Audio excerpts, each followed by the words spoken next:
What's up, ladies and gentlemen? I'm Christopher Woodburn, and this is a brand new episode of Schmoedown All Access.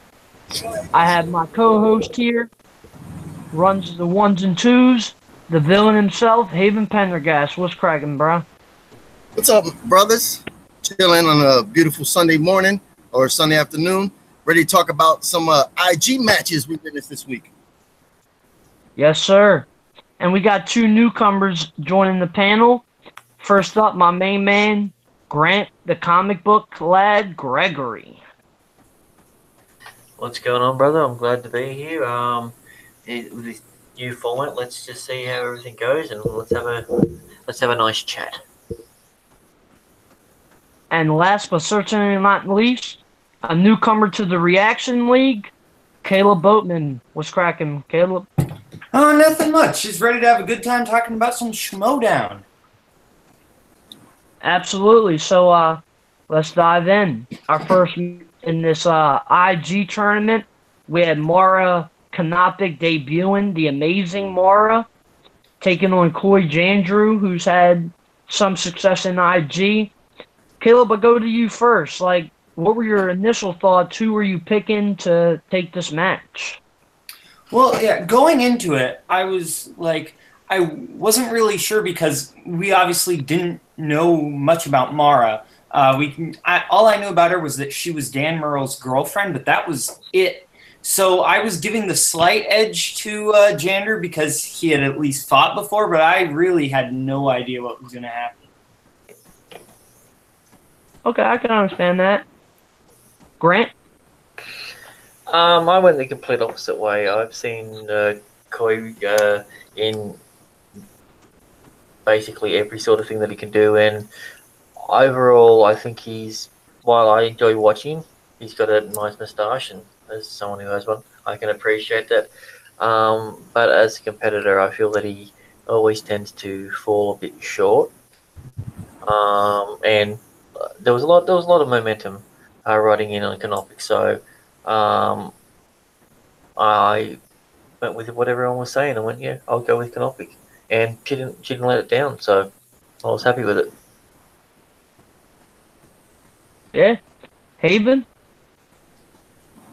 I didn't know much about her before the match. I know Coy's played before, so I was giving him the slight edge because, not to be sexist or anything, but the last time a female played an IG match, debuting, she did really bad. So I didn't know what her what her strengths were going to be or her weaknesses. So I was kind of real iffy on this match going in, but it turned out to be a pretty strong showing for her. Yeah, I mean, I gotta say, Christian had teased previously on his live vids in the Schmoedown that he may have the next IG superstar, and I thought it was her. Like, she's Dan Murrell's girlfriend, who's one of the greatest of all time, so I felt that gave her the right push to do just that, and I picked her to win. I mean, Coy, he won a 5-way last year, but since then, he's performed kind of lackluster. So, I was taking Kanopik in this match. So, we'll get into the first round. Mara, she came out swinging. She got her first 8 questions correct.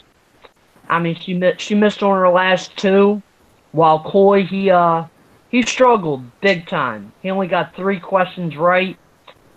Couple of highlights for me in that first round was, how did Coy not know that Star Trek Into Darkness was Leonard Nimoy's final appearance as Spock? And then also, him not guessing Shmi was Anakin Skywalker's mother. I mean, those were some pretty big misses. I thought were softball questions. Grant, what were your thoughts on that first round? Well, I thought the first round was good.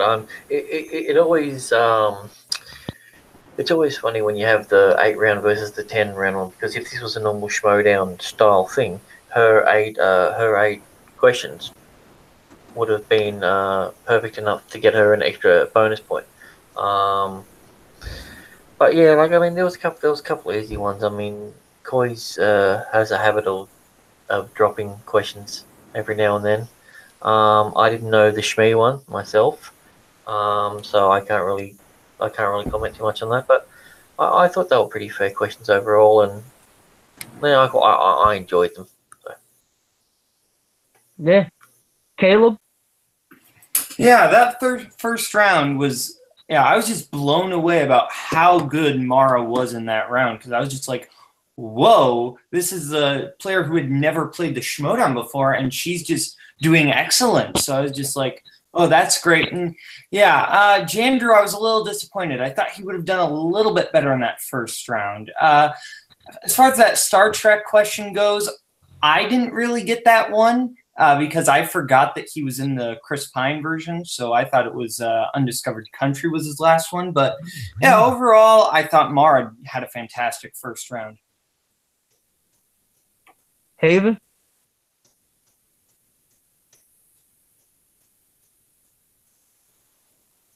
Haven, we can't hear you, buddy. I think you might be muted. I'm having a hard time hearing him. Yeah, I can't hear you either. Oh, he's muted again. He's definitely muted, yeah. Yeah. Nope, sorry, Haven. Cannot hear you, buddy. Yeah. Oh, and apparently you can't see me on the stream either. That's weird. I can see him. I can't hear him. You can hear me now?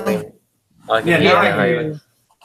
These damn headphones. I try to put them in for the AC units out here, but anyway, show must go on. Yeah, the Star Trek question, I got that one right. I was kind of surprised he got that one wrong. The Star Wars one, I didn't know that one, so I mean, it just depends on your knowledge. But yeah, I was just surprised, because he struggled early on. I think he missed his first 3 or 4 questions, if I'm not mistaken. I know he got like 3 or 4 wrong. He missed his first 2. He missed 3 out of his first 4. Okay, yeah, and then she was just on a roll, man. Which I was like, wow, it just showed. It just showed his lack of competing. He hasn't competed in a while, so maybe he had some rust. But yeah, he was just he just couldn't kick into a second gear, and she was just rocking and rolling. So after the first round, I knew he had a tough hill to climb, to get back in. Yeah, and my question for you guys now, I'm a coog at this question. Who here got question 10 right? What was Ramona's hair color when she first met Scott Pilgrim? I got that one wrong. I was gonna go with pink. Yeah, I can't remember if I said red or blue. It was one of the two. I can't honestly remember. Yeah, I thought the answer was pink. Yeah, it was pink, wasn't it? Yeah, I got that right just because I've seen that movie about 5 million times. I can remember seeing it with blue hair, but I couldn't. I wasn't. I know she had a different color hair, but I couldn't remember if it was red or something around. That's all I can remember. Yeah, I just guessed pink because I was like, I never actually watched that movie. I watched the trailers, and I remember like they always show her with like different color hair, so I just took a guess. I knew it was gonna be like a funky color, so I just guessed pink. It's a good movie, Haven. You should check it out. Yeah. Yeah, one of these days I will. It just, I just haven't got the. After round 1, Mara had a dominating lead 8-3, and then Mara deferred to Coy on round 2. He spun Middle Earth. Ultimately, he spun again and got DC. And you would have thought that Coy would have done well in this category, but he struggled, only getting 2 out of 5 for 2 points. Mara was able to capitalize on a couple. She got 2 1-point steals. I mean, I don't know how Coy did so poorly in that. I mean, missing the character, like on question 5, he missed on multiple choice. What was the name of the henchman for General Zod who never speaks? How do you not know Nan? Like that was an easy question. Even the multiple choice answers, once that showed up, he should have been like, "Oh yeah, that's it right there," Yeah, I couldn't believe he got that wrong. Last name, I mean, it happens. You think you know a question and then you don't, and then you don't want to make a fool of yourself, and then it happens. But yeah, it's just unfortunate. He's had, as I said, he has a habit of being in that same exact situation. So it's hard to tell what he's thinking. But yeah, I think there was a clear advantage for some So it was a clear advantage because the skill level is completely different. Yeah, I feel bad for Coy on that Green Lantern City question because I'm guessing if he would have written that on the whiteboard, he would have gotten it right. If it would have been a round one question, he would have gotten it right because he would have had a chance to kind of stop himself and get the answer right. But he just said it too quickly, you know? I mean, Central City and Coast City are almost identical, so... Yeah. Yeah, so then Mara, it was her turn up. She spun Star Trek, elected to keep it. And, I mean, she kind of struggled as well. She got 2 out of 5 for 4 points. Coy was only able to capitalize on 1 of 3 steal attempts. And, I mean, how well did you guys do in that Star Trek? I actually thought they were pretty tough questions. Other than the Reliant was easy. But it just depends on what you know. I just don't know Star Trek like that. I mean, I bought a box set of like all the first 6 movies so I could watch them one day to get better at the IG questions. But I mean, it's just what you know, and you know, it was it really showed something different about her, you know, because she didn't spin again. She took it, even though she struggled. So maybe she's you know, just showing people like, you know, for her first debut match. So, you know, can't really gauge her on what her strengths are, what her weaknesses, you know, because she took it. She did struggle a little bit, but, you know, she still came out with the lead at the end of round 2. And, you know, most people would have spun away from Star Trek, you know, but I commend her because she stuck to it. Well, how many other people can you remember that are a part of Team Trek that have spun Star Trek and took it on the first spin? None. Yeah. I think it was a statement. I think she knew what she was doing, and she wanted to make sure that people knew what was going on. Yeah, Star Trek and Middle Earth, I think, are the 2 categories that I think if you don't know it, like, incredibly well, you're usually not going to do, like, at all. Like, there are some categories, like Harry Potter, you can kind of bluff your way through it a little bit, I feel like. But I think once you get, like, a Star Trek or a Middle Earth, they go specific, they go deep-cut questions. Same with Star Wars, I think. Yeah, no, I can agree with that.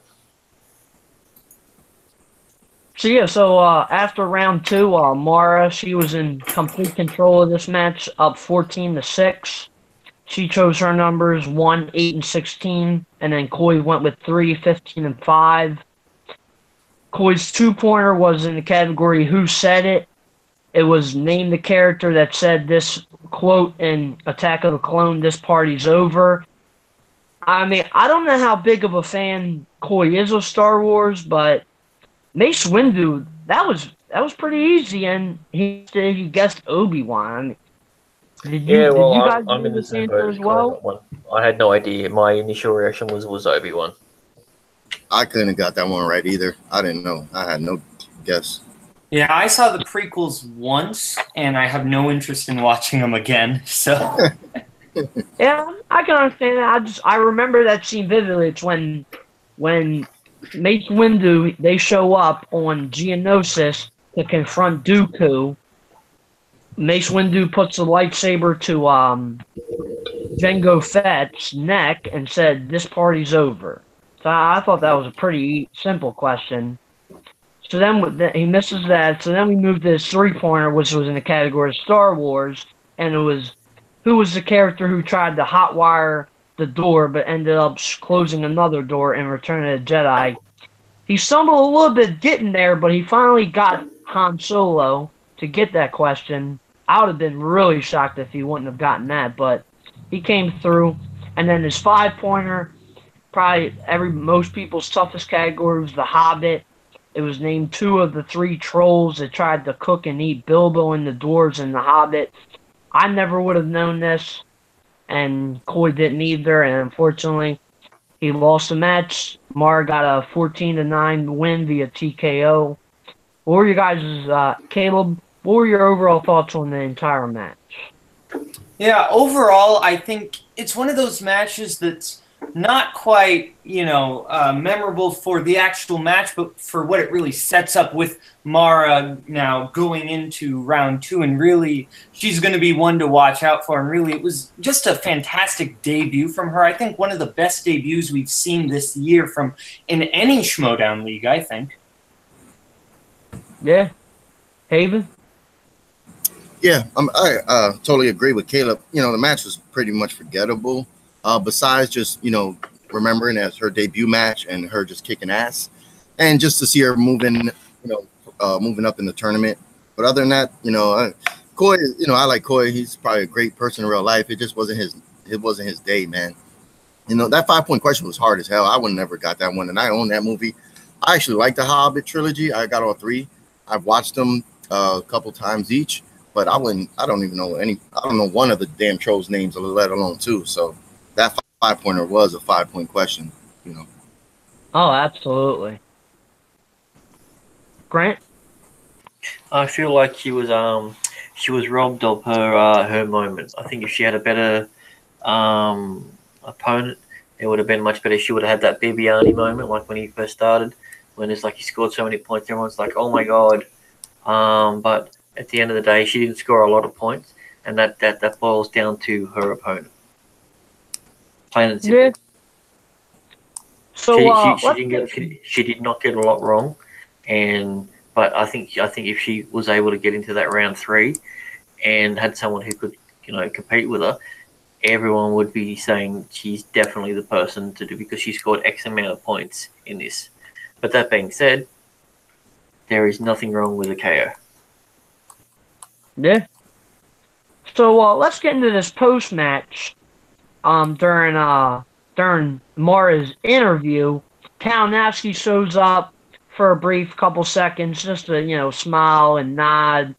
I mean, that was pretty cool. And then in the post credit scene, Mara's sitting reading a Star Wars comic, and Kalinowski shows up saying, "Aren't you gonna thank me for getting you into this thing? You were a nobody, and now because of me, you're somebody in this league." What were your guys' thoughts on all that? I kind of felt like they were setting the whole thing up for some sort of match between Merle and her, and Merle with her, and I don't know. I feel like it's building. I feel like it's building into a bigger sort of match. Like he's going to come out like, "Oh, you got to be thankful for me," and he's going to be the heel. Her and Merle are going to be the face, and maybe Miss Movies is going to jump in and do a team match with them. I don't know. I feel like that's how they were going with it. That's certainly possible. Caleb? Yeah, what I think's going on here is I think, just in case, assuming both Kalinowski and Mara make it to the third round, I think they are setting up like maybe a round 3 match in case they make it, so there is some good drama there. Then that's going to be cool to see, two competitors with some backstory and some history together fighting each other, assuming they make it to round 3. And also, we don't actually know when everything is being shot, so other matches could have been in. They could have jumped back in and shot some post-credit stuff retrospectively, just to try and play up to a story that's going on. So, yeah, it's interesting. Yeah, exactly. I thought it was okay. The interview part was cool. Mike shows up smiling like Christopher says. The whole little skit they did at the end was cool. I'm not a real big fan of Mike right now. This week, I'm surprised they could have done another match this week, maybe a single movie match. But I don't know. These 2 IG matches are like, this tournament's kind of just sprung out of nowhere. So there's really no bracket, no nothing. So it's kind of like, just take what Mike's word is to see what the next match is. When people, he changes every time he's on. So it's just kind of hard to follow. But I don't know. I kind of wish that they would, if we're just going to do some fantasy booking, man, I wish they would do a Survivor Series, like one-off match, the 5 Horsemen versus the Lions Den, because they're 5-on-5. I don't know what they'll do with Miss Movies, because, at the end of last season, she did get in the car with Mike, but he was still a good guy. And I don't know if she's, I don't know if Brienne's a heel or a face now. So I don't know if she'll partner up with him, if they're going to do a mixed tag match, I don't know. Honestly, I don't see Kalinowski teaming up with anybody. Well, it depends on damn right. He's a one-man wrecking crew right now. Yeah, I think that Brienne, at least from that one little scene, I think it was at the beginning where Kalinowski had already gone heel, and Brienne was kind of begging him to come back because, if you guys remember that, I think that's showing that Brienne is going to stay a face and Kalinowski is going to stay a heel. But maybe they might change that around. Who knows? Miss Newbies was never a face. That's the thing.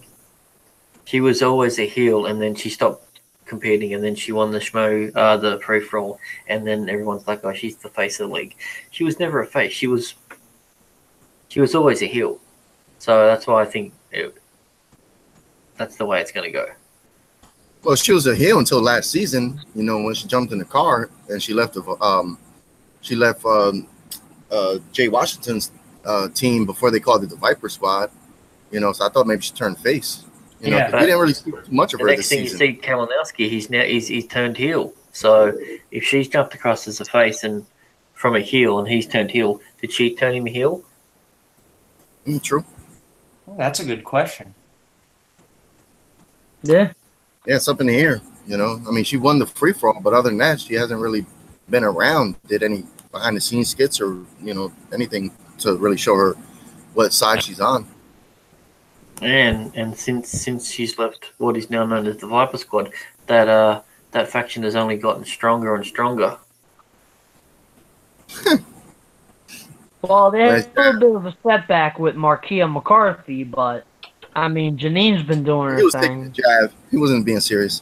No, I was being serious. Yeah, I think the Viper Squad, really, they only have one, solid player, and that's Stacey Howard. I think Janine has been lucky because she's been playing some lightweight people, but really she hasn't faced anybody super tough yet. And I think once she gets into the third match, Janine has proven herself as a strong competitor in it. Doesn't matter who she's facing. The questions weren't altered because she was facing a weaker opponent. She still won those matches fair and square. So I think you're going to see a lot from the Viper Squad. Just assuming that they try and stay away from the Five Club, because I think that whole rivalry is it's just not fun to watch. It doesn't matter who wins; it's just not fun to watch. Get him into doing something different. It's like someone from the Viper Squad versus someone from the Five Club. Again and again and again and again and again, and it's just the same thing over and over again. Yeah, it's understandable. I can see what you're saying, Caleb. Yeah, she hasn't played top competitors, but she's still won.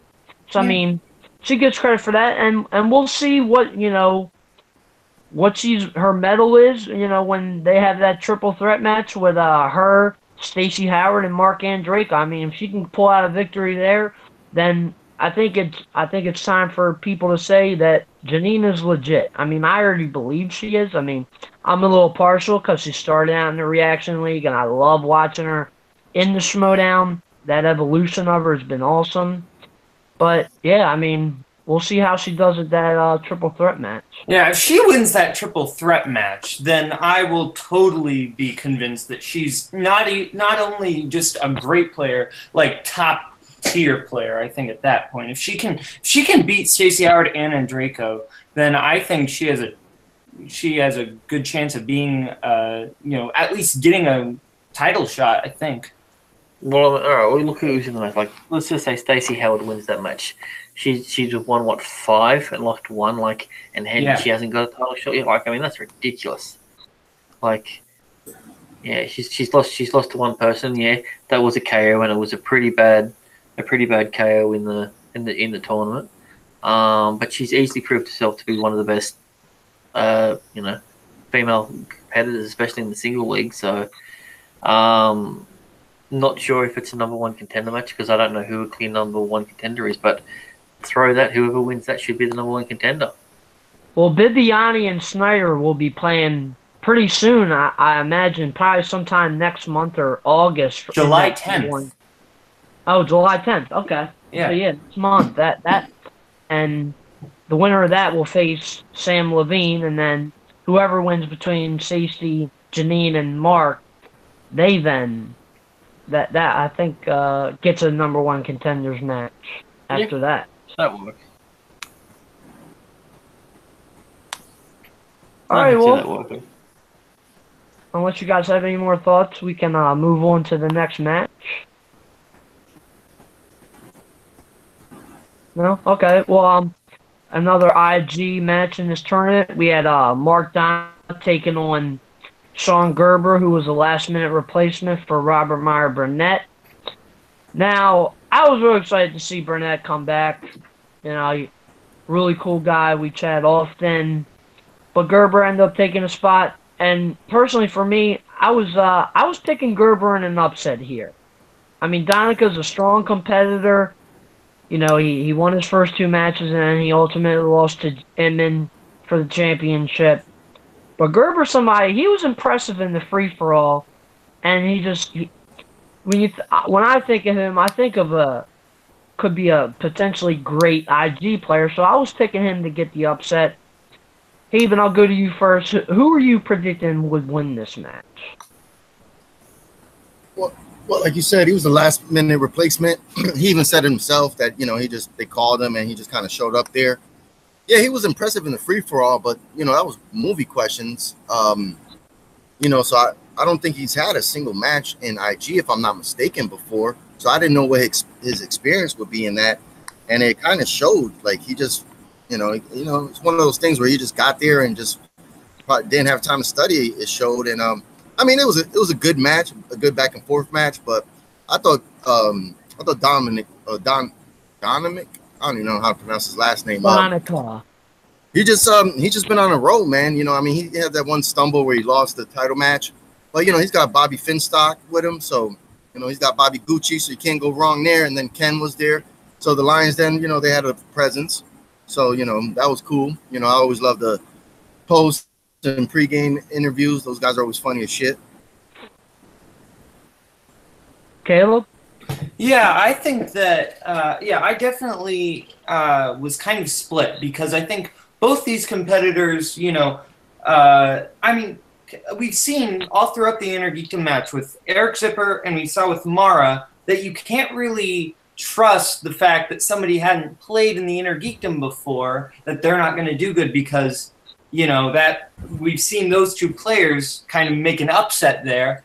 But I gave the slight edge to Donica again, much like I did with the Jandrew Nopick match, because I just thought, they've been under the lights before, and at that point, I was right on Donica. Grant? I thought Donica was just gonna run away with it. I think he was a product of shining too bright too early. I think if they pulled him back a little bit before giving him that title shot, I think he would have been a much stronger contender overall. He's gonna take the title at some stage, no doubt in my mind. Kid's ferocious. He's as smart as hell, and I don't think it would have mattered who they threw in there. I'm a huge Bennett fan. I don't even think he was going to win.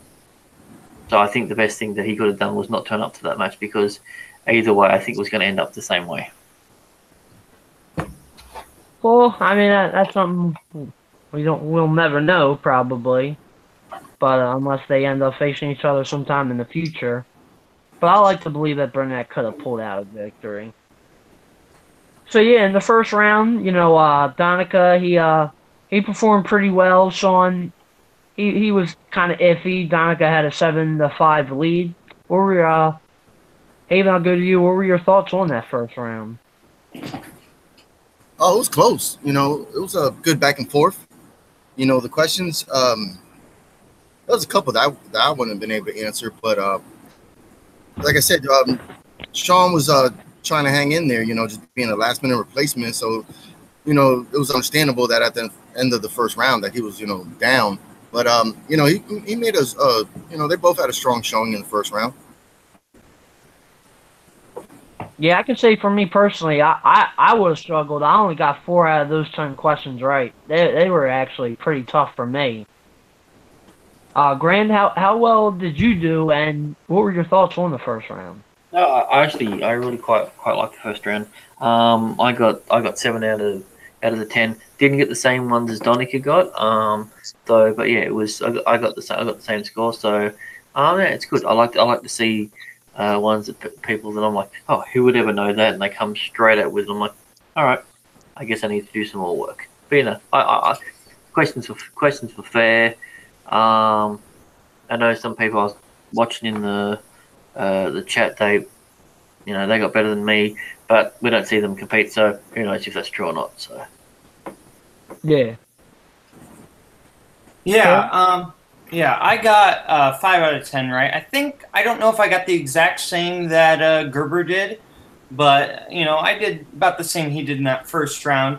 I think Gerber did all right for being, a last-minute replacement. Actually, he did pretty well for being a last-minute guy, not even supposed to be there. So I thought, he did a good job for what he was asked to do. I was a little bit, just the slightest bit disappointed in Donica. I thought he would do a little bit better in that first round, maybe get at least 8 points. But you never know. These intermittent questions are sometimes you get some real deep cuts in there.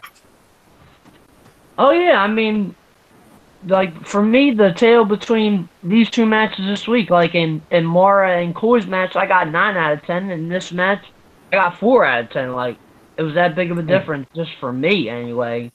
I mean, the questions can get tricky, even in the first round. Yeah. So yeah, I mean, after round 1, Donica was up 7-5. He elected to defer to Sean. Sean spun Heroes, and it really surprised me that Sean didn't take this, considering his shirt said Heroes on it. Yeah. And then he ultimately ends up spinning Star Trek, which you could tell he was just the death he was sentence. not happy with. That was weird. They didn't pick with Heroes. I thought Heroes I thought he was going to take that. I thought that was going to be one of his strengths.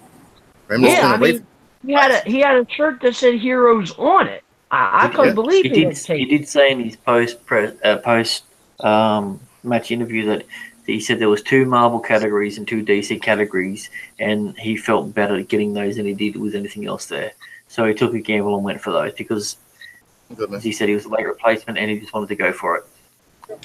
Yeah, I don't know if you guys agree with this or not, but I think if he would have gotten Heroes, the match might have gone the other way. I think he could have maybe taken a victory if he would have gotten Heroes. Who knows, though, Such a broad category, that's the problem. Yeah, I mean, that's absolutely true because he ended up getting Star Trek and he struggled. He only got 2 out of 5 for 3 points. Donica was able to capitalize 2 out of 3 steals. He got 2 points for that. And then Mark, he spun MCU and he played pretty damn well. He got all 5 right for 7 points, and he had to go multiple choice a few times. But yeah, I mean, Mark didn't get a question wrong. He was up 16-8 after round 2. I mean, how well I did very well myself on his MCU questions. A couple of them I knew without multiple choice. The only one I would have wrong was the actor's name appeared in Guardians 2. I actually wouldn't have known that. The guy from Farscape. Yeah, I mean, how well did you guys do?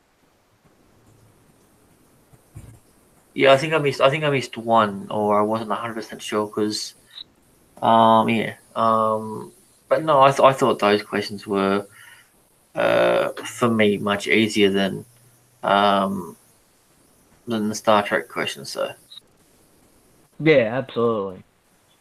Yeah, I did kind of all right in those Star Trek questions, because I knew the name of those 2 whales, because Voyage Home's the Star Trek movie I've seen the most. I didn't do that well if I recall in the MCU, because I think some of those were just a little bit too deep for me. But I think I did all right. I don't really remember how much I got. I did okay in the Star Trek with the multiple choice. The whale ones, once they did multiple choice, it was kind of processable in elimination. So I was like, and I watched it when I was a kid. So I was like, oh, okay. Once they had the multiple choice, it made it a lot easier. And I'm surprised he still didn't get that one. The Guardians of the Galaxy question I knew because I watched all the episodes of Farscape.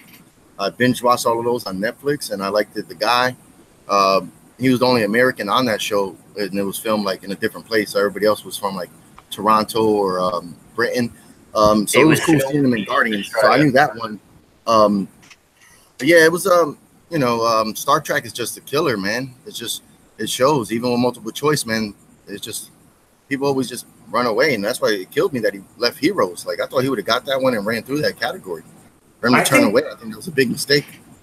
I think what messed him up in that George and Gracie the Whales question, I think because he guessed when he got the multiple choice, he guessed Abbott and Costello. That's the name of the aliens from Arrival, if I remember correctly. That's correct. Yeah, you're right. So I think that's what he got mixed up on. I think he might have been thinking of the Arrival aliens. Yeah. And I was surprised he didn't get row your boat. Yes. I was surprised. That was a really tough one. That was easy. I mean, I didn't know without multiple choice, but once they said multiple choice, I went with that one.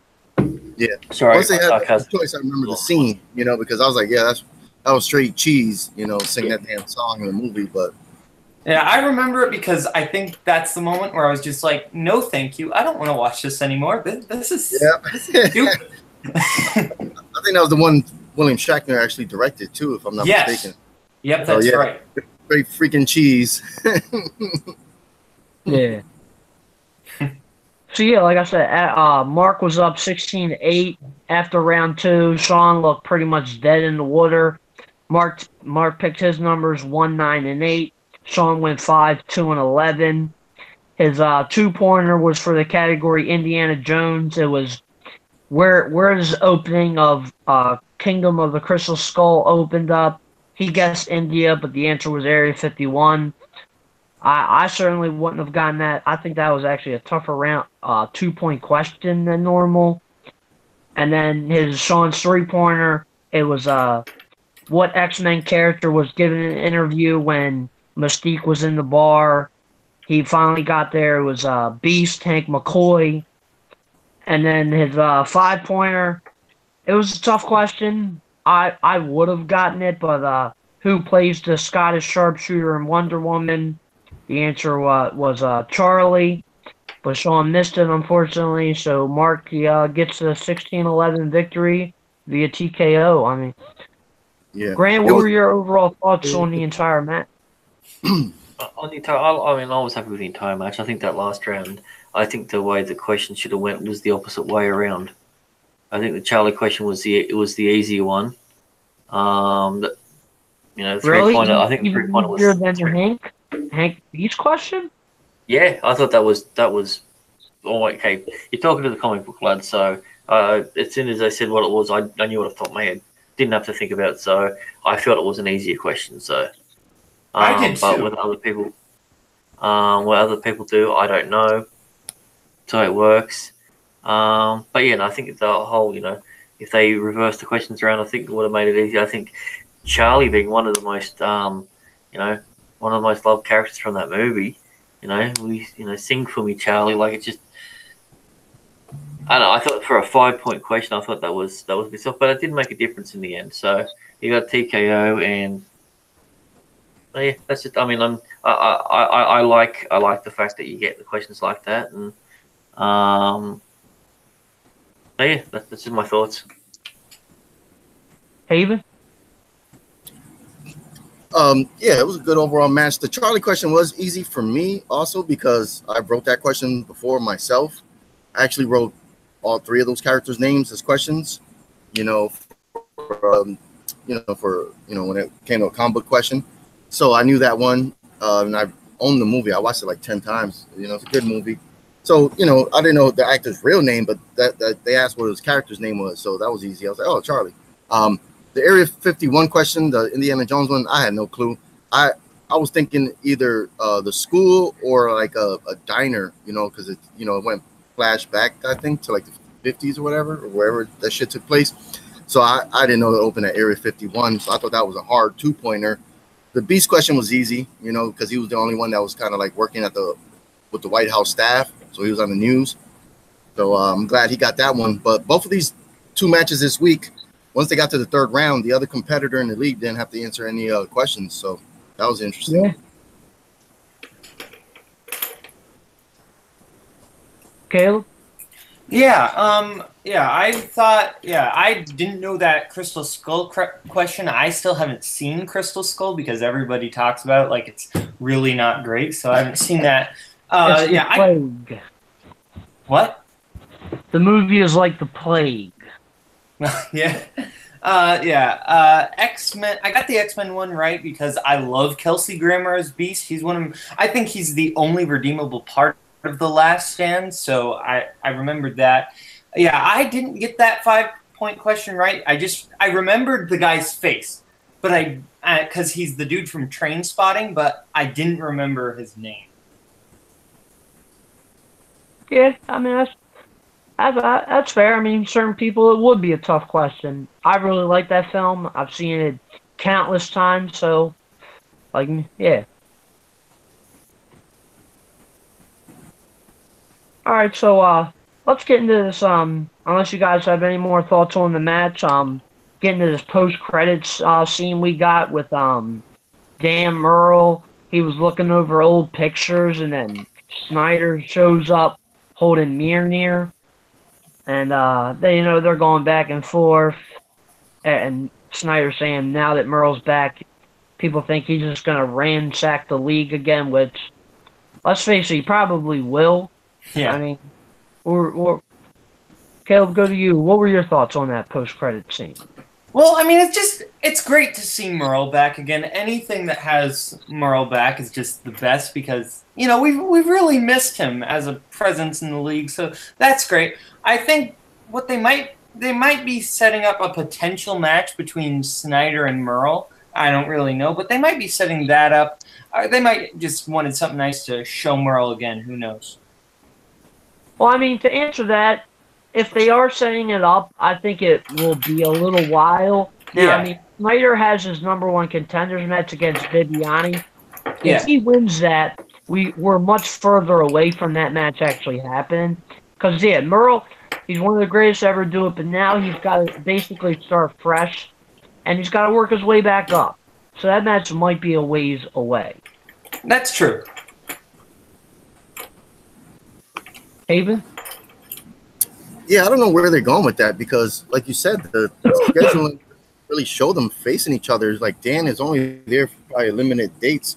He's kind of like the Brock Lesnar, He's and the only match confirmed so far is him versus Guy. Unless they squeeze another match in before that, Merle's going to be facing somebody at the live event. Yeah, I mean they could do it against Snyder. I mean, if that's where it's building to, because that's the interaction just it seems kind of off because I don't know where they're gonna go with it. I mean, it was cool him looking at pictures. I guess like it was weird to be honest. I mean, they could have just had him change his shirt because he's been wearing the same thing at all the screens. Like, dude, we know you taped this like weeks ago, man. You're wearing the same shit, But I thought at the end would have been really funny and cool. It's like when he gave Mjolnir to Dan could have like fell on the ground. And then it's like, help, Snyder walking away, something just funny. But other than that, I mean, the interaction was kind of cool, but I just don't know where it's leading to at the moment. So I just got to keep watching and seeing where the storyline develops. Yeah. Grant? Yeah, I agree. I think the cynic in me thinks that, why is he having a scene with Merle when he's got a match already going ahead and not knowing whether the matches have been filmed or not, I automatically think, okay, matches might have been filmed. He might have lost that one, so they're setting up something for the future to go with the storyline. So yeah, so I said, cynic in me thinks that his next match, I don't think he's going to win because as soon as I see someone that's a story that just takes you out of the whole thing, just doesn't make any sense, I automatically think that they're trying to set up for something else. And they wouldn't be setting him up something if he wins the #1 contender match, because then he'd be facing for the title. Then why would Mel be on there? Unless he has this side sort of thing with Mel, and Mel can sneak his way into a #1 contenders match or a title match. Well, I don't know how Merle could pull that off. I mean, He didn't win the free for all or anything like that. So Merle's gonna have to work his way back up. Anything's possible. But Yeah. they go by a certain set of rules when it comes to what they do, and seeing him in a scene like that makes me go, okay, what's going on? That being said, it's not like they haven't done it before. The whole thing with Roker and Kalinowski saying, "Oh, you're mixing things up. Oh, that's cool." They gave each other a little bit of a respectful nod. You're like, okay, he's probably joining the Horsemen. That didn't happen. So, it could be nothing. It could be them just literally filming something and seeing what sticks. Yeah, absolutely. You're absolutely right. All right, so let's move on to the matches that we got upcoming this week. We got You don't want to talk about the post interview with Donica and Gerber. There wasn't really anything noteworthy about it, unless you got something to add. There's a lot of shade thrown towards the Viper squad, that's for sure. I was just going to add that maybe there's something going on with the Lions then, because we haven't seen Grace for a while. And then the Patriots didn't come out with their members. So maybe they're all together. Like division going on or something. It just seemed interesting. Fucking Finstock's always funny as shit, calling Sean Gerber by a different last name like he always does. Yeah. And, it's Sean Uber. Yeah, the Uber, and then he's like, "Oh, the baby food," and stuff like. So it's always funny to hear him speak. I like that dude on camera, and him and Jen's interactions. They're always funny. She's always like, her facial expressions are always funny. Believable. So I thought that was a cool interview. The Sean interview was kind of just a guy playing and losing. So he's a face, so he kept it nice and sweet. But I was wondering what's going on with the Patriots. We haven't seen them, even though Jeff could do a scene behind the scenes. He couldn't come out with the guy. So that was kind of, I was just thinking about that, like what's going on with the Lions then as a whole. Is there some dissension in the ranks or something? Yeah, it's possible. I think that, I'm not a fan of their faction, but I think they're fine. Could be wrong. Who knows? I think the Lions Den really kind of reminded us about how funny they are as heels, because I think, their thunder has kind of been taken away a little bit by Team Action and by Kalinowski as the top heels right now. So I think they kind of reasserted, hey, we're here and we're going to be some funny heels and we're going to, we're still here, Yeah. All right, so we'll get into the upcoming matches this week. On Tuesday, we got Keaton Markey taking on Rosie Knight. Now, I don't believe either one of these competitors had played in IG before. At least I don't recall it. This is really a toss-up for me. I think if I had to pick somebody, I'd go with Keaton Markey. But what are your guys' thoughts on the match, and who are you predicting to win? I'm picking. I think I'm picking Mark. I'm not sure. I know one of them I picked up in my fantasy league. So whoever I picked up in my fantasy league for this match, that's the one I'm rooting for. I just don't remember who I picked. It was one or the other because I don't know nothing about these two competitors. So it's gonna be a. Hopefully they have a good showing. Yeah, I got Markey. Just again, all of these Intergeekdom matches at round one anyway have been by the slightest edge because a lot of them have been new players who'd never played in the Intergeekdom League before. And I'm giving Mark the slightest edge because I think she has at least played in the schmoedown somewhat, hasn't she? Or am I misremembering? She has played in the schmoedown. I know that. Yeah. What is she? Is she on a team? Yeah, I think she's on a team, but I can't remember the name of it. Well, I'll play devil's advocate. I'm going for Knight. I think the Knight has what it takes because it's the closest name to the Dark Knight, and that's what I'm going to go with. And that's my only reason. Well, I can't argue with that. Dark Knight is a fantastic film. No, you've made your pick, Woodburn. Don't back down now. Stick to your gun. Alrighty, and on Friday we got a double header. We got Ben Bateman taking on the Mance man, Scott Mance. I mean, I'm a big fan of Scott Mance, but I'm taking Bateman in this match. 100%. Bateman has this.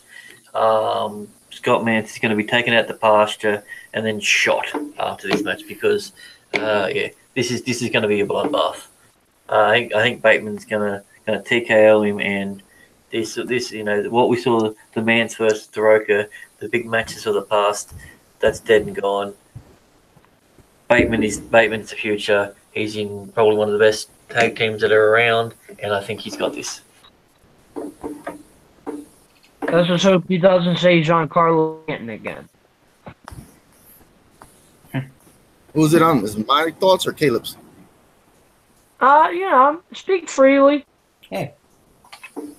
I'll let Caleb go first. Okay.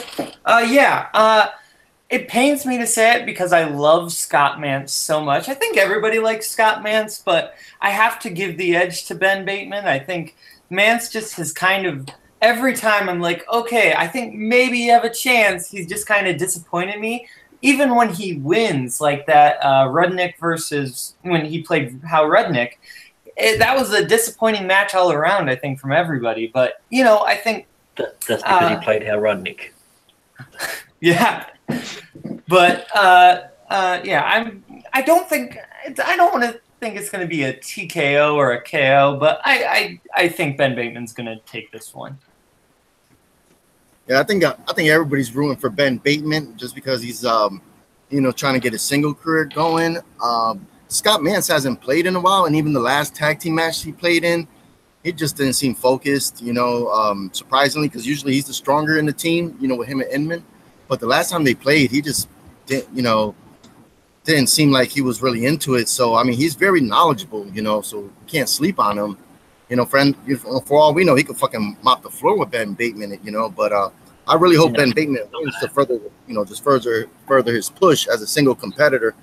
I think it would be really cool if, like, before the match starts, I don't know, you see like Scott Mance walking into the studio, and then like a figure behind him like throws a hoodie over his head or something and kidnaps him, and then once Ben comes out, like they play Scott Mance's music, and then it'd be like Andrew Guy come out dressed as Scott Mance with a wig and the whole Star Trek outfit, and then he plays the match as Scott Mance and just gets all the questions wrong, so Ben Bateman could get a good win.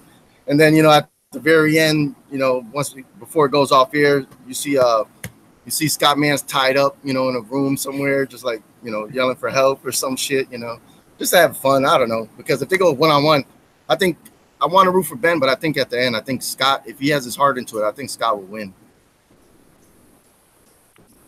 Yeah, I mean, Scott can be a great competitor. It's just he's been stumbling lately. Grant?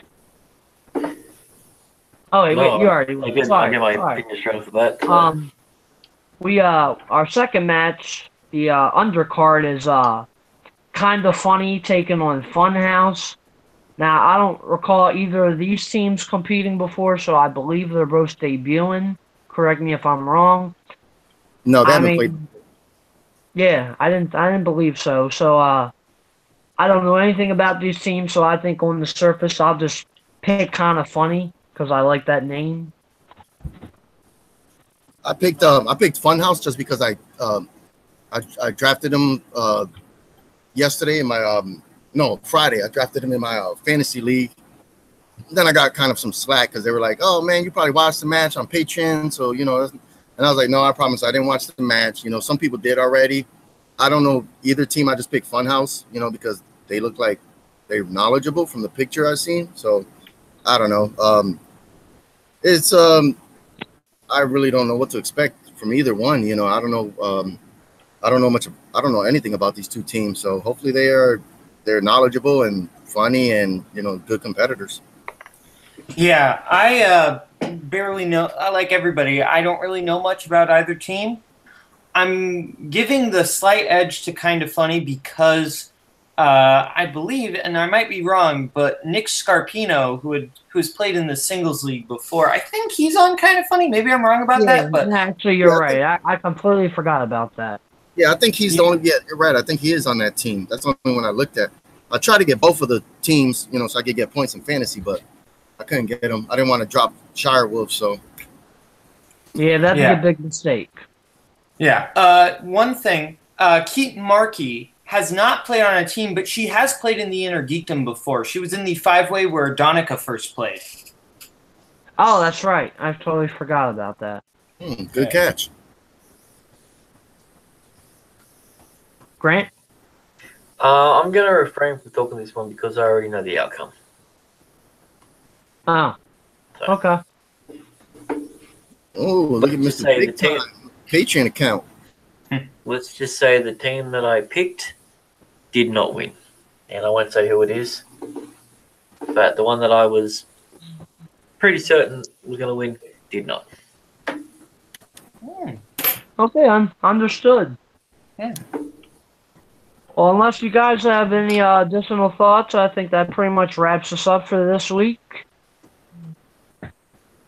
No, I just think that they should go to 3 matches a week. They got so many competitors now. Because this week was kind of a dud with the 2 IG matches. I mean, they both, like I said, they both ended without the person in the lead getting a question in the 3rd round. So it was kind of like, oh, these are the only 2 matches we got this week. I mean, unless you're a Patreon, then you could have watched the tag team match. But I enjoy it when there's 3 matches. The more the merrier. So hopefully. Well, I mean, I completely understand that, but as Christian has pointed out, to get more matches, need more patrons, and I mean, hopefully soon that will include me. Yeah. Yeah, me too, brother. Well, they're only 60 away from their 2,500 and getting Dagnato in as the commissioner. So let's all everyone work towards that, even if it's $1. Throw it in there because we all know we want to see that. Yes. Yeah. All right, well, that about wraps it up for this week. I'll throw it to my co-host, Haven. Where can everybody find you? What's up, guys? You can find me at Facebook at Jack of All Trivia. That's how you jump into the league if you want to play matches. We got IG coming up next month, starting again. We have movies. We have a tournament right now, and we have wrestling, and we're going to have television soon, and a couple more things in the pipeline we're working on. So that's interesting. And then, of course, you can find me on YouTube at Jack of All Trivia, hosting matches, playing the matches, and being here on All Access. Caleb? Yeah, you can find me on YouTube at Caleb Boatman. I make some schmoedown reaction videos. I'm going to start doing some other schmoedown related content and maybe some reviews farther down the line. Who knows? Also, man, it's been a pleasure having you on here, and you are always welcome back. Oh, thank you. Thank you very much. It was a lot of fun doing this. I don't know a lot of people who know the schmoedown. So it was really nice to give my in-depth thoughts and talk about it with somebody. So this was a lot of fun. Definitely. And Grant, where can everybody find you? You can find me anywhere that there's good trivia going on. Jack of All Trivia, the Comic Book League, and we just had our a few hours ago, probably about 12 hours ago, we had our 30-man free-for-all comic book match. Make sure you check it out. It's on Mr. Grant Gregory at YouTube. Just search Comic Book Free-for-all. It'll be great. Yeah, I've got a couple of big announcements coming up in the future with that league. We're actually going to be starting a team league. So tag team league. So get your tag team partners in there if you want to be in comic books, and yeah, let me know. Yeah, everybody should check out that free for all. I'm actually gonna watch it in a little bit.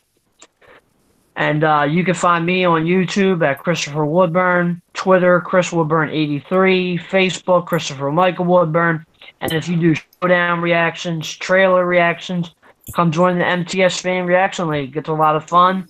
You can catch us every Sunday doing new episodes of schmoedown All Access.